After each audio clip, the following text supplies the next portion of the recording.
जयसिंह धामीको घटनामा भारतीय पक्षले भारतीय सीमा सुरक्षा बलको कुनै संलग्नता नरहेको भन्ने जिकिर गर्यो भन्ने मिडियामा आएको छ। सत्य के हो?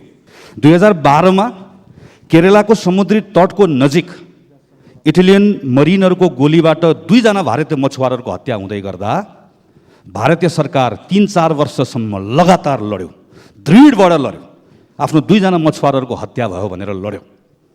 जयसिंह धामीको हत्याको सन्दर्भमा सत्य तथ्य बाहिर आइसके पछाडि उनको अवस्था पत्ता लागिसकेपछि नेपाल सरकारले जसरी भारत इटलीसँग लड्यो त्यसै गरिकन हाम्रो सरकार भारतसँग त्यसै गरिकन जमेर डटेर लड्छ भन्ने कुराको विश्वास माननीय गृहमन्त्रीजीले हामीलाई कसरी दिलाउनुहुन्छ? भारतीय ज्यादती र भारतीय अत्याचारका विरुद्ध अब यो सरकार मौन बस्ने हो भने अब हामी सहेर बस्न सक्दैनौँ। अपराधीहरूलाई कारबाही हुनुपर्दछ, त्यसबारे मन्त्रीजी के बोल्नुहुन्छ? 4वटा झोलुङ्गे पुल के आजै उहाँले शिलान्यास गर्नुभएको हो? उहाँको प्रस्तुति साह्रै हल्का भयो। छानबिन आयो, किन छलाङसँग मात्रै गयो, मूलघाट किन गएन, यो कुराको जवाफ उहाँले दिनुपर्छ। भारतीय सरकारसँग उहाँले कतिको स्ट्रङ वार्ता गर्दै हुनुहुन्छ?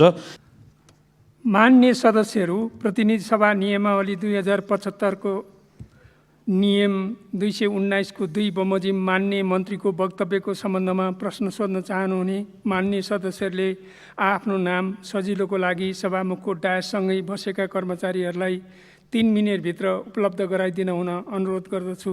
प्रश्नकर्ता मान्य सदस्यहरूले विषयवस्तुमा केन्द्रित रही 1 मिनेटभित्र प्रश्न सोध्न सक्नुहुनेछ। सर्वप्रथम मान्य श्री खगराज अधिकारी।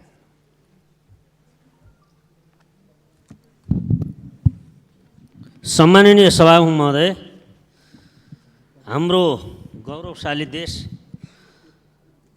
कहिल्यै पनि उपनिवेश रहेन, तर आज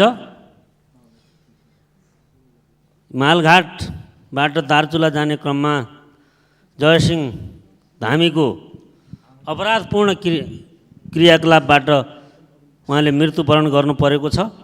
यो अपराधका बारेमा नेपाल सरकार बडा घुमाउरो तरिकाले यहाँ त उहाँ आफै जाँदा चुडिएको जस्तो जुन भन्दैछ, यो निमुखो तरिकाले वास्तवमा हामी हाम्रो स्वाभिमान माथि लान सक्दैनौँ। अपराधीहरूलाई कारबाही हुनुपर्दछ, त्यसबारे मन्त्रीजी के बोल्नुहुन्छ? एक अर्को कुरा, 4वटा झोलुङ्गे पुल के आजै उहाँले शिलान्यास गर्नुभएको हो? यो शिलान्यास विगत सरकारले गरेको हो कि होइन? बाटो पनि आजै उहाँले बनाउँदै हुनुहुन्छ कि हिजो बन्दै थियो? यो कुराको पनि माननीय गृहमन्त्रीजीले जवाफ दिनुहुनेछ भन्ने मैले विश्वास लिएको छु। र जहाँसम्म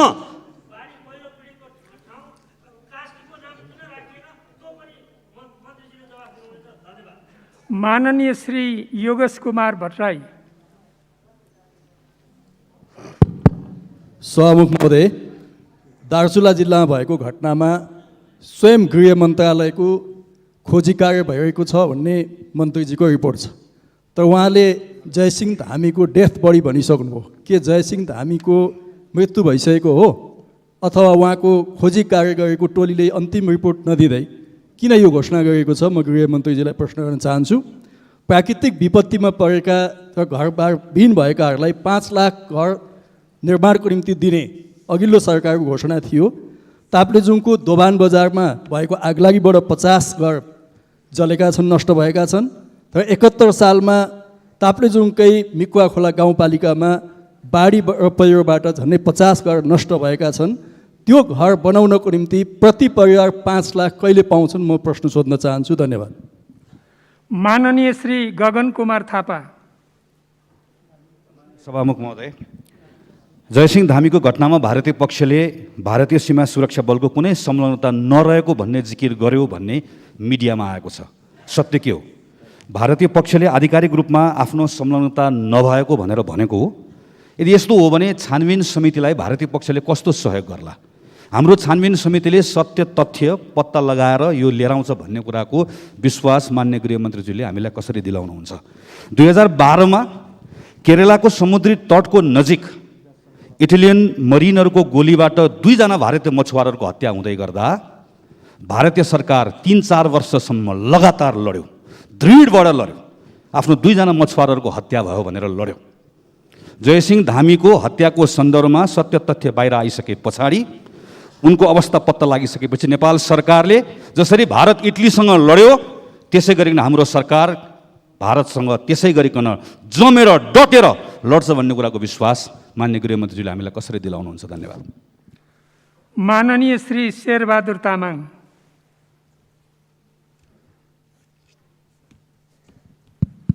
सम्माननीय सभामुख महोदय, एकदमै छर्लङ्गै देखेको घटनामा पनि विवरण मान्य गृहमन्त्रीजीको विवरणको जुन यहाँ प्रस्तुत गर्नुभयो, यो विवरण सुन्दाखेरि सत्य तथ्य आउँदैन। यो हामी यहाँ संसदलाई यो थाहा भइसक्यो, त्यसैले संसदीय समितिको जरुरी छ।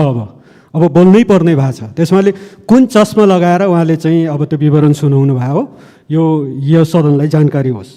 अर्को एउटा मेलम्चीको चाहिँ मुहानमा जानको लागि जुन वैकल्पिक मार्ग उहाँले कसैले भनेको आधारमा टिपेर प्रस्तुत गर्नुभएको छ। म त्यही क्षेत्रमा छु। जनताको बस्ती छोडेर अन्तैबाट सडकको परिकल्पना गरिएको छ वैकल्पिक मार्ग, त्यो स्वीकार्य हुँदैन।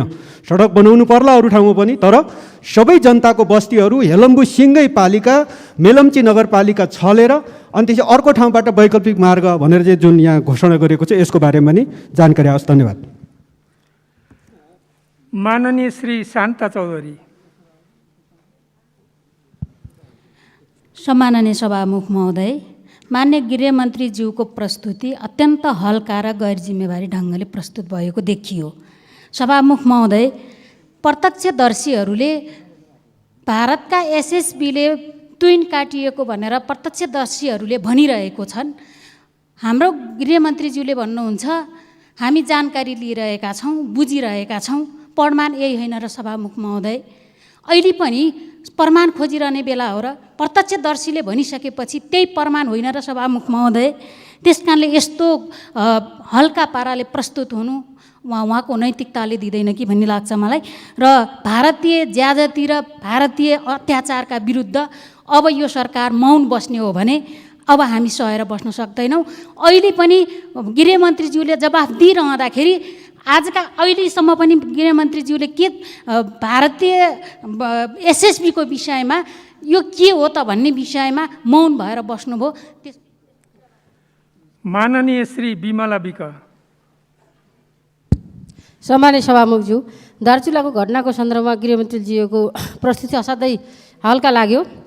जब जिउँदा मान्छेहरूले अहिले पनि तुइन काट्यो, हात जोड्यौँ, अनेक बिन्ती गऱ्यौँ, मानेन भनिरहेका छौँ। हामीले फेरि अध्ययन अनुसन्धानको कुरा गरिरहेका छौँ। के हाम्रो सहसचिव लेभल बनेको समितिले यो घटनाको सबै कुरा ल्याउने हिम्मत र साहस गर्छ? नेपाली जनतालाई शङ्का छ। मान्य गृहमन्त्रीज्यू र प्रधानमन्त्रीको लेभलबाट भारतसँग केही कुरा संवाद भयो कि भएन नेपाली जनताले सोध्न चाहिरहेका छन्। सहसचिवको नेतृत्वको समितिले सबै कुरा ल्याउँछ भन्ने कुरा जनतालाई विश्वास छैन। गृहमन्त्रीलाई म सोध्न चाहन्छु, 10 दिनसम्म समितिले प्रतिवेदन ल्याउने, फेरि 10 दिन तपाईँहरूले प्रतिवेदन पढ्ने, फेरि अर्को 10 दिनमा केही गर्ने खालको सोचमा हुनुहुन्छ कि केही अरू एक्सनमा गइसक्नु भएको छ? मलाई सोध्न मन लागेको छ। अर्को कुरो, विभिन्न ठाउँको बाढी पीडितहरूको तथ्याङ्क भन्नुभयो। गृहमन्त्रीले तथ्याङ्क भन्दा पनि सरकारले के गर्न खोजिरहेछ, सरकारको प्लान के छ, पूर्व तयारी के छ, यो भन्न सुन्न हामीले चाहिरहेको थियौँ। तथ्याङ्क त हामीले अन्यत्रबाट पनि लिइसकेका छौँ। यति मेरो प्रश्न छ। धन्यवाद।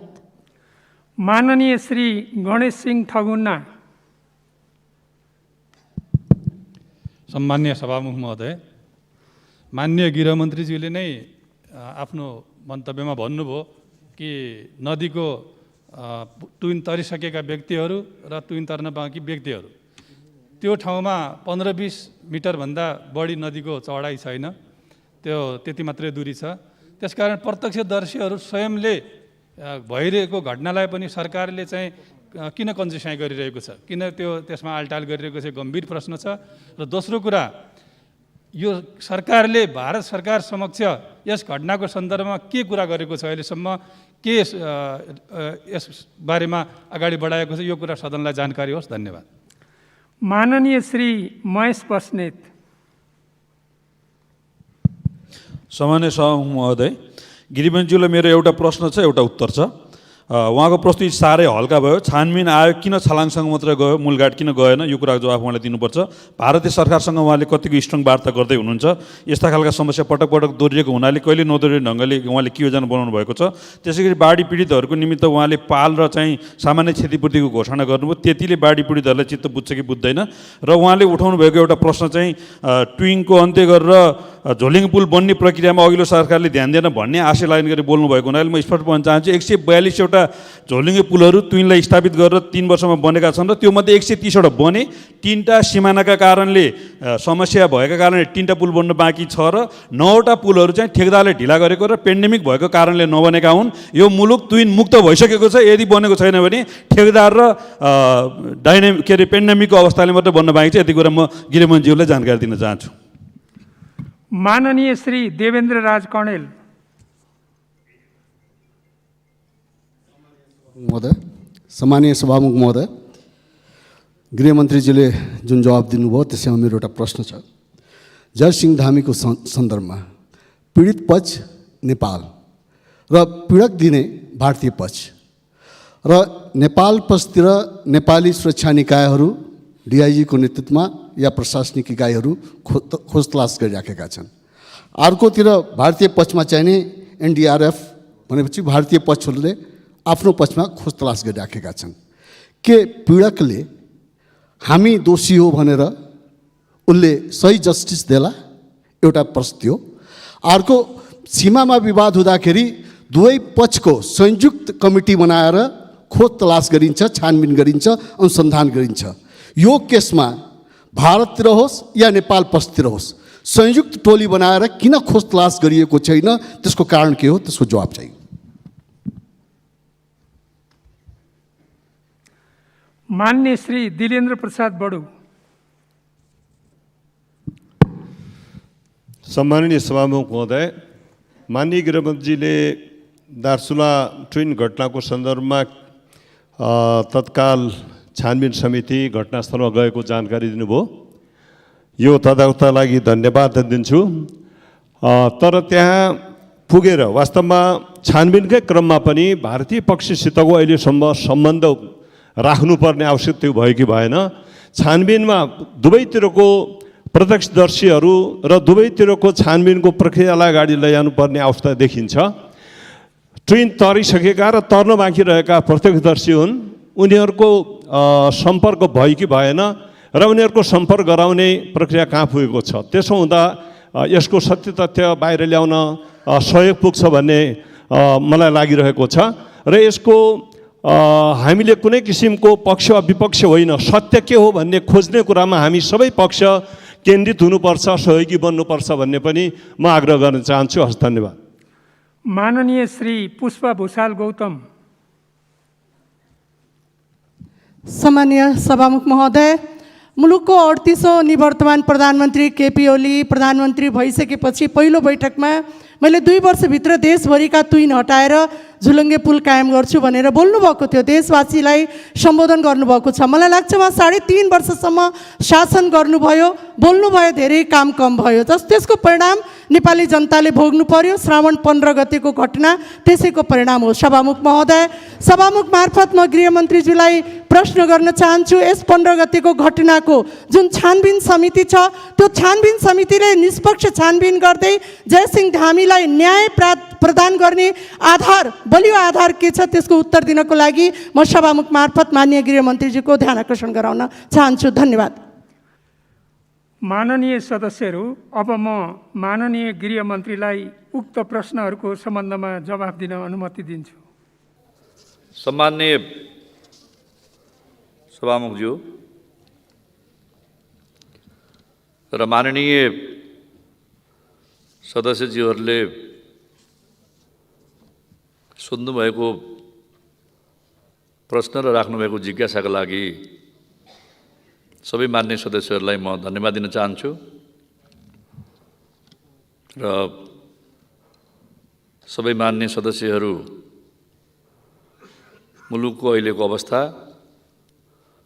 नेपाली नागरिकहरूको जीवनको रक्षा,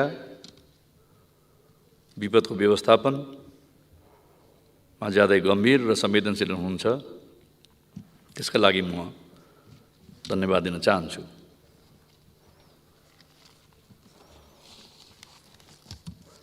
दार्चुला महाकाली नदीमा भएको जुन घटना घटेको छ, यसमा मान्यजीहरूको जुन संवेदनशीलता रहेको छ त्यसको म सम्मान गर्छु र अहिले यसका सम्बन्धमा सरकारले छानबिन समिति बनाएको छ र छानबिन समिति दार्चुला जिल्ला र घटना घटेको मालघाट र गस्कु घटनास्थलमा पुगेरै छानबिन गर्नेछ र तुइन तर्न सफल भएका बहादुर सिंह धामी, अमर सिंह धामी, गौरा सिंह धामी, बलराम सिंह धामी सँग पनि उहाँहरूले भेटघाट गर्नुहुनेछ र उहाँहरूको जानकारीलाई पनि छानबिन समितिले मूल आधारै बनाउनेछ। त्यसरी नै तुइन तर्न बाँकी अनिता धामी, विक्रम रङ्कोली र कल्याण धामीसँग बुझ्न लागि पनि जिल्ला सदरमुकाममा उहाँहरू आउनुभएको छ र घाटको दुवैतर्फ जाने त्यहाँका आम नागरिकहरूसँग पनि बुझ्ने र सत्य तथ्य सङ्कलन गरेरै प्रतिवेदन बनाइने हो र प्रतिवेदनले ठहर गरेको निष्कर्षलाई सरकारले दृढताका साथ अगाडि बढाउनेछ। नागरिकको जीवन रक्षा गर्नु राज्यको मूल दायित्व हो। नागरिकहरूको जीवन रक्षाका लागि नै राज्य बनेको हो, राष्ट्र बनेको हो, सरकार बनेको हो। त्यसकारणले नागरिकको जीवन रक्षामा हामी गम्भीर छौँ र अघि मैले प्रस्तुत गर्दाखेरि जयसिंह धामीजी बेपत्ता हुनुभएको छ, उहाँ भेटिनु भएको छैन र प्रतिवेदन पनि छानबिन समितिको आएको छैन। त्यसकारणले उहाँलाई चाहिँ नि हामीले मृतक भन्न मिलेन, किनकि छानबिन समिति प्रतिवेदन आइसकेपछि छानबिन समितिले त्यसमा आफ्नो प्रतिवेदन बुझाएपछि नै अन्तिम निष्कर्ष निक्लिनेछ। सरकारले छानबिन समिति बनाएर पठाएको छ, त्यहाँको स्थानीय सरकार, प्रदेश सरकार या आदरणीय जनप्रतिनिधि सबैसँग पनि त्यहाँ भेटघाट हुनेछ र सबैसँग भेटघाट गरेर तथ्य र सत्य पत्ता लगाएर तथ्य र सत्यको आधारशिलामै प्रतिवेदन बन्ने हो।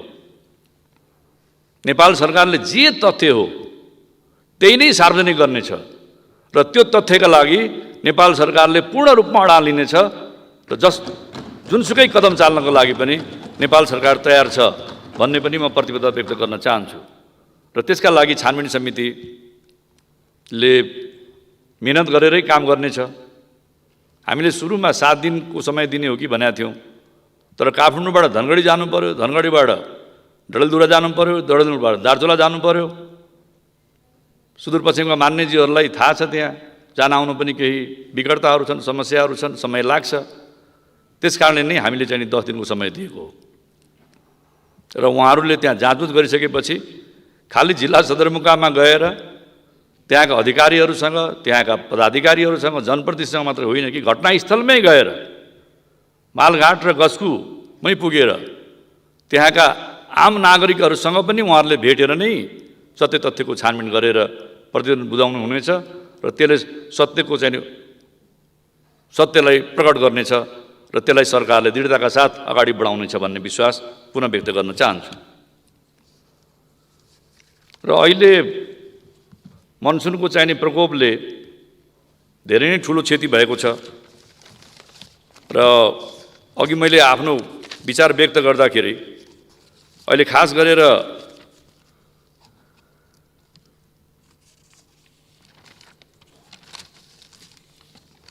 बाटोको लागि वैकल्पिक बाटो चाहिँ नि मैले भन्न खोजेको होइन, तत्कालका लागि उद्धार र राहतका लागि यो बाटो खोल्ने बारेमा मैले कुरा गरेको हो र त्यसका लागि बाटो निर्माण गर्ने, बाटोको डिपिआर बनाउने काम सडक विभागको हो र तर अहिले हामीले चाहिँ नि सिन्धुपाल्चोकको मेलम्ची बजारको जुन मूल बाटो हो त्यो धेरै नै अवरुद्ध भएको कारणले अर्को सहायक रोडलाई पनि हामीले खोलेर कम्तीमा पनि मेलम्चीको पूर्वसम्म पनि हामीले एक्सेस गराइदिने। त्यहाँ चाहिँ नि खाद्यान्न र विभिन्न आपूर्तिहरूको लागि चाहिँ नि हामीले त्यो बाटो सुन्दरी जलको बाटो चाहिँ नि हामीले मर्मसम्मार गरेर त्यसलाई चालु अवस्थामा लाने भनेको हो। त्यसलाई वैकल्पिक बाटोको रूपमा चाहिँ नि हामीले अगाडि बढाउन खोजिया होइन र जुन मूल बाटो हो त्यसैलाई नै चाहिँ नि हामीले पुनर्निर्माण गर्ने हो, बनाउने हो। त्यसमा चाहिँ नि सरकार प्रतिबद्ध रहेको छ भन्ने पनि म आग्रह गर्न चाहन्छु। अब यो विपदको व्यवस्थापन गर्ने क्रममा उद्धार, राहत र पुनर्स्थापना राज्यको चाहिँ नि मूल दायित्व हो। त्यसका लागि हामी प्रतिबद्ध छौँ। सुरुमा चाहिँ नि उद्धार गर्ने, राहत वितरण गर्ने, टेन्ट र त्रिपाल बसाउने, किनकि घरमा भत्किसकेपछि बस्न नसक्ने मान्छेलाई त हामीले पाल बनाउनै पर्यो, त्रिपाल चाहिँ लानै पर्यो। तर घर तत्काल अस्थायी घर निर्माणका लागि सरकारले तत्कालै 50,000 रुपियाँ दिन्छ, जसको घर चाहिँ नि बाढी पहिरोमा बगेको छ या आगजनीबाट चाहिँ नष्ट भएको छ। त्यसरी नै स्थायी रूपमा बनाउनको लागि हिमाली क्षेत्रमा चाहिँ नि 5 लाख, पहाडी क्षेत्रमा चाहिँ नि 4 लाख र तराई मधेसमा 3 लाख रुपियाँ दिने चाहिँ नि हाम्रो नीति रहेको छ। किनकि हिमाली क्षेत्रमा निर्माण सामग्री व्यवस्थापन गर्न, खरिद गर्न महँगो हुने भएको कारणले यो 5 लाख रुपियाँ राखिएको हो र त्यसका लागि हामीले नेपाल सरकारले फन्ड पनि क्रिएट गरेको छ र त्यसका लागि भत्किएको कुराको प्रमाण आइसकेपछि तत्कालै चाहिँ नि हामीले रकम दिने हाम्रो प्रतिबद्धता रहेको छ। त्यो म आग्रह गर्न चाहेँ। अब महाकाली नदीमा अब यो तुइन, झोलुङ्गे पुल र पुल त्यो हामी सबैको साझा कमिटमेन्ट छ कि छिटोभन्दा छिटो चाहिँ नि त्यहाँका नागरिकहरूलाई सुविस्ता दिन सकियोस्, यातायातको पहुँचमा पुर्याउन सकियोस्। र अहिले मान्यज्यूहरूले सोध्नुभयो त्यहाँ अझै कतिवटा तुइन छ, अझै पनि 4वटा झोलुङ्गे पुल त्यहाँ निर्माणाधीन अवस्थामा छ। तर यसको शिलान्यास गरेको चाहिँ नि 3 वर्ष भइसक्यो। हामी सबैको चाहना थियो, त्यहाँका आम नागरिकको चाहना थियो, जनप्रतिनिधिको चाहना थियो, सरकारको पनि चाहना थियो 1 वर्षभित्रै झोलुङ्गे पुल बनोस् र सबै तुइनहरू विस्थापित हुन्, सबैको चाहिँ नि चाहना र प्रतिबद्धता थियो। तर अब विभिन्न कारणले ती निर्माण सम्पन्न हुन सकेका छैनन्। कुनै झोलुङ्गे पुलको 30% बनिएको छ, कसैको 70% बनिएको छ। त्यसको अवस्था बडो जटिल पनि छ, चुनौतीपूर्ण पनि छ। त्यस कारणले अहिले चाहिँ नि चाँडोभन्दा चाँडो बनोस् भन्ने नै चाहिँ नि हाम्रो प्रतिबद्धता रहेको छ। र माननीय सदस्यज्यूले मनाङ जिल्लाको विपदको बारेमा केही कुराहरूको जिज्ञासा राख्नु भएको छ। त्यहाँ एउटा सडक, बेली ब्रिज 1, समुदाय भवन 1, झोलुङ्गे पुल 8वटा, पक्की पुल 2वटा, मोटरीबोल काठे पुल 6वटा, सरकारी कार्यालय 6वटा, स्कुल 1वटा, ब्याङ्क 2वटा, 4वटा पालिकाहरूमा 40 घर पूर्ण क्षति भएको छ। 287 घर जोखिममा छन्, 150 घर विस्थापित छन्। तर त्यहाँको नागरिकहरूको चाहिँ नि जीवनको क्षति भएको छैन। र अहिले हामीले मनाङको लमजुङको बेसी सहरबाट मनाङको सदरमुकाम चामे जाने सडक पूर्णतः अवरुद्ध भएको कारणले हेलिकप्टरबाट त्यहाँ चाहिँ नि खाद्य सामग्री र औषधि सामग्रीहरू हामीले पुर्याइरहेका छौँ र छिटोभन्दा छिटो त्यहाँको अवरुद्ध सडकलाई खोल्नको लागि पनि हामी प्रयत्नशील छौँ। मोटरीबोल सडकभन्दा पनि पहिला मान्छे हिँड्न सक्ने खालको सडक बनोस्। त्यस्तै गोर्खामा पनि चाहिँ अहिले उत्तरी भूभागमा सडक अवरुद्ध भएको छ, त्यहाँ कम्तीमा पनि घोडेटो सडक भए पनि खोल्न सकियोस् र त्यहाँ चाहिँ नि खाद्यान्न सप्लाई गर्न सकियोस् र मान्छेको आवत जावतलाई नियमित गराउन सकियोस् भन्ने चाहिँ नि हामीले प्रयत्न गरिरहेछौँ। त्यस्तै कास्की र ताप्लेजुङ लगायत देशका यो मनसुनबाट प्रभावित क्षेत्रहरू, जिल्लाहरूमा त्यहाँ उद्धार गर्ने, राहत पुर्याउने र निर्माणलाई पूर्णता गर्ने र मर्मत सम्भार गर्ने र आवत जावतलाई चाहिँ नि सुचारू गर्ने र विस्थापित भएका घर परिवारहरूलाई उनीहरूलाई समुचित बसोबासको व्यवस्था गर्ने क्रममा सरकार दृढतापूर्वकै लागेको छ भन्ने पनि म विश्वास व्यक्त गर्न चाहन्छु। त्यस्तै ताप्लेजुङ लगायत कतिपय जिल्लामा जहाँ चाहिँ नि आगोले घरहरू नष्ट भएका छन् त्यहाँ पनि हामीले चाहिँ नि पुनर्निर्माणका लागि सरकारले चाहिँ नि रकम दिनेछ भन्ने विश्वास व्यक्त गर्दै आफ्नो भनाइ टुङ्ग्याउँछु। सबै मान्यज्यूहरूलाई धन्यवाद।